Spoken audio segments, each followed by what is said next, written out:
You're listening to Encore Friday, a Principal Matters podcast production. Principal Matters podcast episode 362. Hi, friends. This is Will Parker, host of Principal Matters, the school leaders podcast, where each week we bring you inspiring, innovative, and imaginative ideas for your own school leadership. This week, we're going to be talking about Be the Driving Force with my special return guest, Dr. Don Parker. Dr. Don Parker is a leading voice in professional development and educational transformation. And since beginning his educational journey in 1997, he has served in diverse roles, from teaching in Chicago's inner city schools to mentoring future educators as an adjunct professor at National Louis University.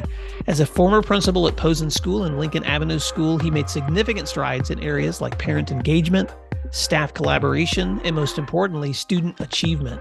Known across the U.S. for his insights, Dr. Parker has presented at state and national conferences. His breadth of experience has allowed him to integrate evidence-based techniques to positively influence student behavior and learning outcomes. His book, Building Bridges, Engaging Students Through the Power of Relationships, underscores his philosophy on education success. And his newest book, Be the Driving Force, Leading Your School on the Road to Equity, from Solution Tree Press, is now available. Although, Don, I think it may be available for pre-order. But welcome back to Principal Matters podcast. Why don't you fill in the gaps on that intro and let listeners know something else they may be surprised to know about you? Thank you, Will. I appreciate it. And Will, I always refer to you as my brother from another mother. I don't even feel right without, starting the conversation off saying that. I thank you so much for having me on your podcast. As you know, we have so much in common when it comes to school leadership. So just to fill in a gap, yes, I have a lot of experience being a school teacher, department chair, dean of students, assistant principal, and I recently resigned from my principal's position so I can be a full-time professional development provider and speaker for educational conferences. And I appreciate you for bringing me in at the Oklahoma Schools Principals Association to be a speaker at your conference. And so one thing about me is I just love working with educators to improve their schools, culture, and climate, and working with teachers to help them build trusting relationships with students with challenging behavior and students who suffer from trauma. And my motto is bringing out the best in teachers so they can bring out the best in students. I love that. Bringing out the best in teachers so that you can bring out the best in students. Well, Don, man, we've known each other for a long time. When you wrote your first book, we got together all the way back, and I had to look it up. It was in April of 2020. You were on episode 189 of Principal Matters podcast when we talked about your first book, Building Bridges, Engaging Students Through the Power of Relationships, because you're such a relationship-centered leader. And then you actually were on again later for episodes 198 and 199 during the pandemic, when we had a series on equity in education with you and Marlena Gross Taylor and William Stubbs. So listeners, if you're listening to Dr. Parker for the first time, you may want to go back and check out those 3 episodes just to get a fuller context. And man, having you in person in Oklahoma last year, Don, that was such a joy of getting to see you work with leaders from the stage. And now you've got a new book, Being the Driving Force, Leading Your School on the Road to Equity. There's a parenthetical I noticed when I was looking up your book on Amazon, and it says, principals either drive school equity or tap the brakes on it. Which kind of leader are you? So I want to start right there. I just want to dive straight in and ask you, can you explain why that's an important distinction in this new book? Yeah, the reason it's a distinction in the book is because leadership and, school culture, it starts at the top. And you can be the type of leader that advances equity in your school district, or the type of leader that taps the brakes on it. And this simply means this is, do you really believe in the aspirations, the hopes, desires, and the promise and potential of your students, of all students, no matter if they're a student from an affluent community or from a historically marginalized group, or, students of color, right? Do you believe in the aspirations and potential of your students? And the reason that's important, because if you truly believe, right, whatever you believe, it starts in your mind, it starts in your heart. And what you think in your mind and what you believe in your heart is going to lead to your actions or inactions. So in other words, Will, you're a runner. I'm a weightlifter. Okay. And so let's say if you asked me to go out for a long distance run with you, okay, I would try to keep up. But really, with me knowing myself, I'm not a great runner. And since I believe that I've adopted that mindset that I'm not a great runner, I'm more of a weightlifter. So when you ask me to go on a jog for you, it's like because I believe that I'm not a great runner in my mind, like I'm not going to be motivated to do it. And so your beliefs dictates your actions, which dictates your behavior, which either leads to you being successful or unsuccessful. So if I don't believe I'm a strong runner, my actions and behavior are going to be poor. And I'm going to say, Will, you know what? Do we really have to go, 10 miles? Can we just go 2 miles? And then I'm going to have a negative attitude and you're not going to enjoy your run. And that's going to be my behavior. It's going to be bad. And it's going to lead to me being unsuccessful. However, if you ask me to lift weights, since I like lifting weights and I enjoy lifting weights and I believe that I can get stronger and improve the way I look and feel because of weight training, if you ask me to lift weights, I'm going to be more inspired to lift those weights. And I'm going to look forward to the workout. And my action is going to be one of enthusiasm. And my behavior is going to be one where I'm getting all my reps and all my sets in. And it's going to lead to me, achieving the look and the feel and the strength that I want to. And so when it comes to being an equity leader in your district, if you believe in your students and you believe in your teachers, then your actions and they're going to reflect your beliefs. And so you're going to work hard to bring out the best in your teachers, and you're going to work hard yourself because you know that your efforts won't be in void because you know what results you're going to produce, right? But if you really don't believe in your ability to grow your students and your historically marginalized students or your students from low income communities or your students of color, then when you go to work, you're not going to have the same enthusiasm. Not going to have the same actions because you're going to feel like you're doing work that's not going to produce outcomes. And whenever you don't have a desired outcome, you don't put in the correct effort. And so if you're just going to show up to work in your building every day, you're just going to be going through the motions. And a building leader or a district leader that just steps into their environment and they just go through the motions, they're going to have staff and students that just go through the motions as opposed to working hard towards equity. So that's what I mean when I say, are you a leader who drives educational equity or tap the brakes on it? So really, do you believe in the aspirations of your students and staff to reach goals and, just have a transformative, healthy school culture where you believe in equity for all staff and students? I love that. Belief in your students and teachers will be reflected in your attitudes and action. And so and I know you begin with those values, Don, but then you also lead throughout this book because you gave me an advanced copy, so thank you.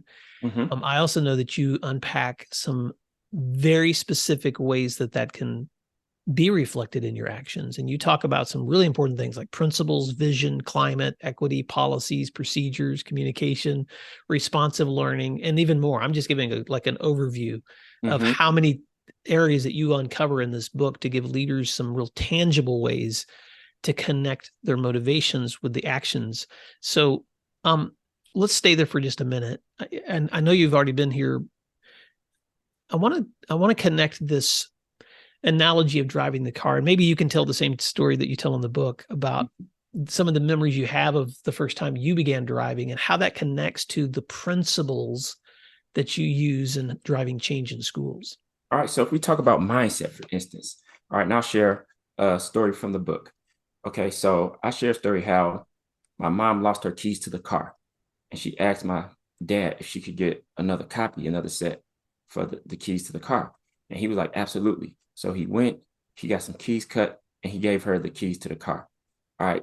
When she got those keys to the car, she wasn't sure if they were the correct keys.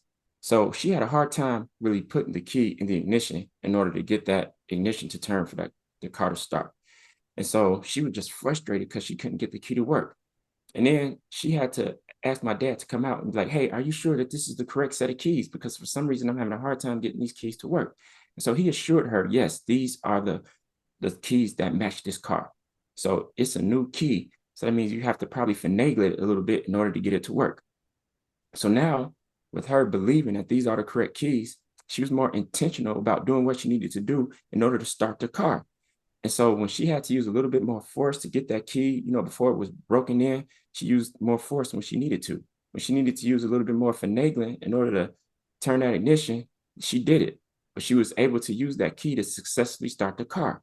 So when I talk to leaders about this, when I use this analogy, I tell leaders how it's important to believe that they have to believe that they are the correct leader in order to get that engine going at their school.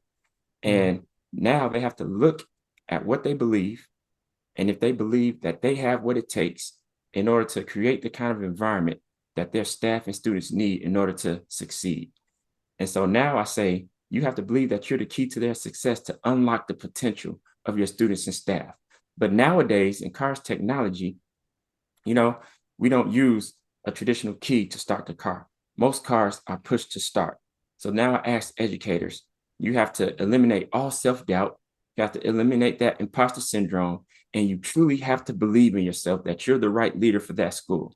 And so my question to leaders is, what push do you need to start believing in yourself? And that's the analogy I use when it comes to starting a car and a believer having the importance of that self-belief to believe in themselves to move their school on a road to equity. So what I hear you saying is that if leaders understand that they are key to the motivation, the environment, the potential for success and outcomes for students and staff, then it's not just a title, is it, Don? When we step into this work on a daily basis, talk about how that works and has worked in your own history, because you worked in a lot of settings, both as a principal, as an AP, in athletics. And so talk a little bit about how that looks like when it comes to the hard work of being with students and staff and connecting that purpose to that action. So I'll use a story from my first principal job when I first became principal, a Title I school, 99% free and reduced lunch in a historically marginalized neighborhood where the students who made up the school population suffered from so much trauma and personal and social and emotional issues. And the school was at a tumultuous time because when I interviewed for the job, I emerged as the leading candidate. I got the job. And so this was in July when the superintendent called me in. She said, I want to meet, so everything, all the challenges that you're facing before you step into that school. And so she told me that the principal who was there previously was dismissed in February. All right, his actions were so toxic that he was creating such a negative environment that they had to release him in February. They couldn't even wait to the end of the year. Then she told me that there was a racial divide amongst the staff in the building. There were divides. There were 3 divides. One was racially. There was racial tension in the building. Number 2, the school was a K-8 building. All right, it used to be a K-5 building and then a junior high 6-8 building. And so the K-5 building was on the 1st and 2nd floor, and the 6th through 8th grade classes were on the 3rd floor. She said there was a disconnect between the junior high teachers and the elementary teachers. And then she told me that there was also, some age discrimination going on because they recently settled on a contract where it benefited the veteran teachers, but it was a disadvantage to the, 1st through 5 year teachers as far as the pay scale work. And so she said that there's a lot of tension in the building. And she said, I need a leader who's going to come in. And what I want you to just focus on is school culture. We need someone who can come in and improve the school culture and climate of the building. And so I was like, okay, well, that's a lot to take on. I basically have to turn the school around. And so within the 2nd month of being in the school, this was in September. All right. The hard part about this is that what the superintendent told me, she said, Dr. Parker, this is the most important thing that you have to be aware of out of all the problems I told you. She said the biggest problem is that the teachers do not believe in the potential of our students. And that really hit my heart, Will. I was like, how can we have teachers in the school that don't understand how their actions and how they're planted there and how they can actually change the trajectory of students' lives? But if they're not doing it because they don't believe in the students, then this is tragic. And so what I did, Will, is I went in there and I had, before the first day of school even started, I was having, pre-conference sessions with my teachers, small group meetings, individual meetings, just to get a feel of the teachers' attitudes and the culture and climate. but the teachers actually wanted what was best for the school, but they didn't have the right leader, who matched their desires. But I noticed that there was, a lot of behavior problems in the school when I took over. So much so, the teachers, they would complain about the students' misbehavior. These students, they don't understand respect, or these students are so disrespectful. And so the second staff meeting of the year, I brought in a Q-tip. I gave each teacher a Q-tip when they entered the classroom. And so as all they were sitting down, in the meeting space, they asked, Dr. Parker, why did you give us a Q-tip? And I said, because we're doing a lot of complaining about student behavior. And you guys have such a low tolerance, for our students' social and emotional needs. And so I want you to know that student behavior is not about you.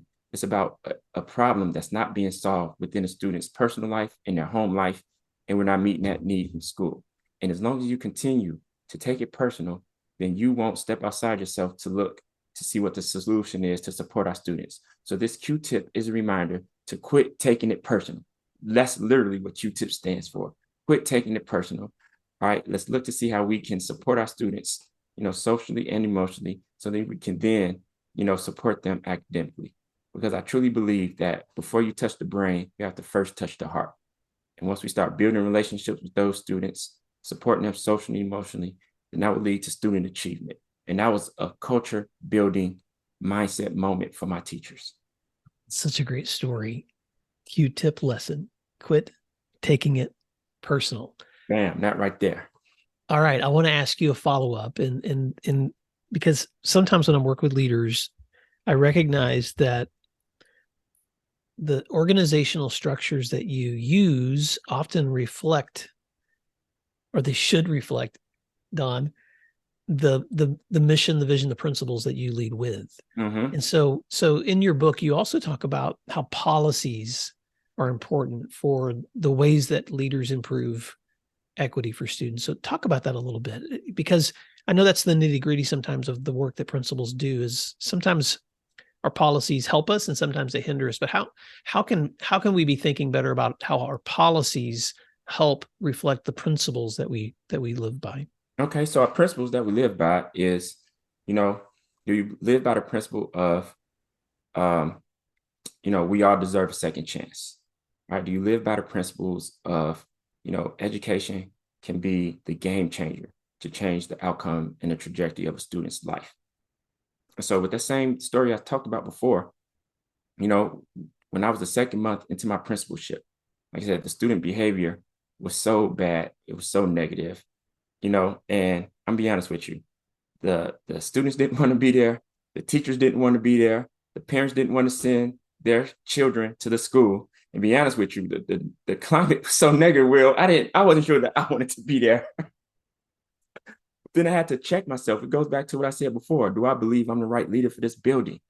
And so when a student would display negative behavior or disrespectful behavior, the teachers would want a pint of blood and a pound of flesh.